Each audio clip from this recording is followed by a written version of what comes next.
What's up guys, it's Zane here and welcome to another OS Rune video. Today I have a couple of different topics for you guys, including the addition of a new developer on OS Rune, as well as the many updates that have been coming out recently. So if you've quit OS Rune because of a lack of content or a lack of updates, definitely check out this video and make your decision at the end of the video. Little teaser, you definitely should come back, and many other topics as well. So without further ado, let's get into the nudes with EDU. EDU, otherwise known as Edu or Edu, used to be a developer for Allotic alongside Extia. This is really awesome because back in those days, back in the Allotic days, they were a dynamic duo that really listened to the community and did what they, as the community, actually wanted to see. They brought out constant updates and they really listened to what kinds of updates the community wanted to see, and that's why Allotic thrived and was one of the top RSPSs. And I hope EDU can bring in that same fire that he brought in for Allotic and really make it a great server. And I hope that by them being a dynamic duo, I hope Extia also puts in that extra amount of work as well and really makes this server shine and become what a lot of people expected it to be. Because we all know that it was a very hyped up server. It was a little overhyped and people expected a little bit too much. However, I think now that there's another developer, there's going to be a lot more updates, which we'll talk about in a second.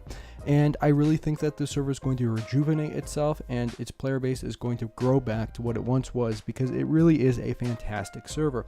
And now that we're getting more content, it's going to be just as good as what people hyped it up to be.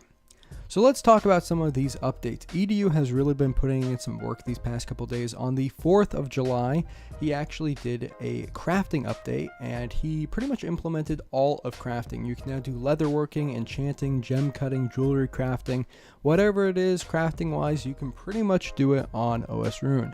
This is really awesome because a lot of people have been talking about it. Now, a lot of people have also been talking about the Fury. A lot of people have been wanting to make an Amulet of Fury. And so now with this update, you can also do that. Currently, there is a muddy chest in the wilderness. In the wilderness, at the lava maze, at the end of the lava maze, there's a muddy chest. And if you have a muddy key, you can open it for a chance at an uncut onx, which can obviously be cut into an Amulet of Fury. Not only that, but you can also get many other skilling items, and you're always going to get some amount of blood money as well. This is really awesome because it's going to help out the wilderness. Obviously, a lot more players are going to be going there trying to get that Amulet of Fury. It's obviously not going to be the end-all be-all of bringing in players to the wilderness, but it's a nice little touch. So you might be asking yourself, how do I get these muddy keys? Well, first off, you can either obviously buy them from other players. You can buy them from the bond shop for 150 bonds each, or you can get them as a rare drop from a Callisto, Venonitis, or Vetion. These are, all wilderness bosses, which is yet another update that's been implemented into OS Rune. All the OSRS wilderness bosses, I believe, are now in the game, and they drop their respected items, be it their tyrannical rings or ring of the gods, whatever it is, the boss drops it. So that's really awesome. It's going to help out the wilderness as well.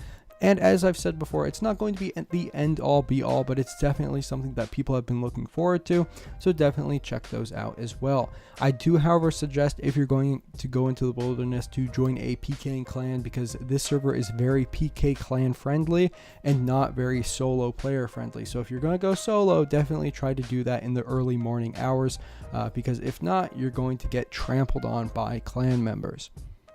Now let's talk a little bit about the drop rates. So there have been some recent changes to some of the drop rates, and they're very similar to the drop rates of OSRS. A lot of people have been complaining that if they wanted to play OSRS, they would play OSRS. They come and they play a RSPS because they want it to be easy.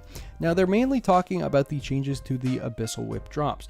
The Abyssal Whip drops has actually been decreased to what it is in OSRS, 1 in 512, and I actually completely agree with this. By making the drop rates similar to OSRS, you're making a very similar economy to OSRS as well. The prices are going to be similar, and it's going to have that same general feel. Now, obviously, the prices aren't going to be identical because it's a lot easier to do things. It's a lot easier to get stats and whatnot. So obviously, more items are going to be coming into the game because of that. But you're still going to have that sense of achievement and that general nostalgic feeling that you would much get from OSRS or when you played the real old RuneScape a long time ago, you're going to get that same sense of achievement. So I feel it's a fine update. It's going to keep enough whips coming into the game, but it's also going to make it so that things like Slayer, things like farming Abyssal Demons is going to still be profitable, which, you know, games like PK Honor, another RSPS, if you went to Abyssal Demons, that's a total waste of time and you're not going to make your money. So I'm actually totally fine with the drop rates. And finally, we're going to be talking about the staff team and my thoughts on them. So personally, I find the staff team really horrible on this server actually. They're incredibly indecisive, they make really brash decisions, they're just unprofessional on a whole nother level. I've never experienced this on any other server. I feel like when I talk to a staff member or even a server support staff or anything like that, that I'm talking to a 12-year-old child.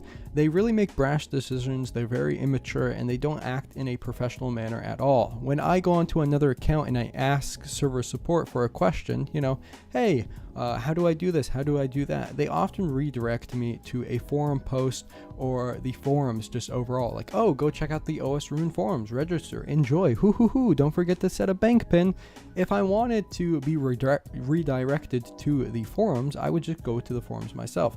I'm there for a personal relation. I'm trying to get to know the server support and, you know, get that extra little mile from them, getting them themselves to answer the question for me. And if they can't do that, then they're worthless to me. And it's not only just the server support, even the moderators just make brash decisions. They punish without actually thinking about the repercussions, and I understand that they have their hands tied by not being able to mute other players at the moment, but they still make really brash, indecisive decisions, and that's just not what a server should have. The staff team, in my opinion, is the core mechanic of any server. If your staff team isn't in tip-top shape, if your staff team isn't the prime example of a, the pinnacle of a member of your community for everybody to look up to, then you're not doing it right. And so I really think that they should revise their staff team and make it a lot better, because currently it's weighing them down. They've been bringing out the updates recently, they're getting more players back, but I really think that their staff team overall is going to hold them back. So I hope that they revise their staff team, they look at their server support, and they start actually demoting people that are not worthy of being a staff member. Now, I know that there's going to be someone thinking that I'm insinuating that I would like to be a staff member. I actually wouldn't. I don't want to be a staff member. I feel like becoming a staff member on an RSPS pretty much is a ticking bomb, a ticking time bomb. And once it goes off, you're just not going to enjoy the server anymore. So I don't want to be staff. I don't want to be server support or anything like that. I'm perfectly fine where I am, but I do want to see a professional staff team that can be respected by the majority of the community. At the moment, it just feels like, you know, a bunch of little kids running around like chickens with their heads cut off. But I hope you enjoyed the video, guys. If you did, hit that like button and subscribe if you're new around here. I do all types of videos all the time. Peace.